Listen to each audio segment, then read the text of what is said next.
Magandang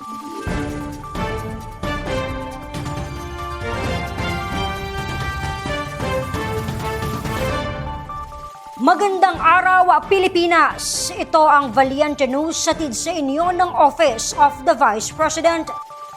Naglunsad ng relief operation ang OVP Caraga Satellite Office sa sitio na Gubat sa bayan ng Gigakit sa Surigao del Norte. Ang sitwasyon ng mga residente sa isla, alamin natin sa ulat na ito.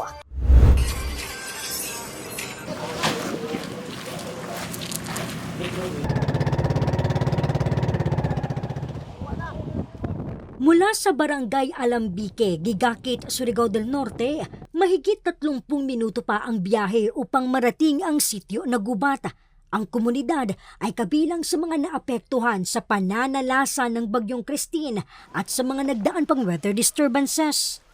Agad naman na nagsagawa ng relief operation ang Office of the Vice President, Caraga Satellite Office noong ika-29 ng Oktubre, kung saan 60 pamilya ang nahandugan ng tig-isang sakong bigas.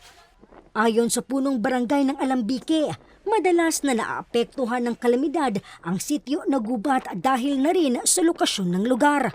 Pero medyo sila mapiktuhan sa mga kalamidad, mga bagyo, abo na kung lain ang weather kay naman sila sa tunga sa dagat.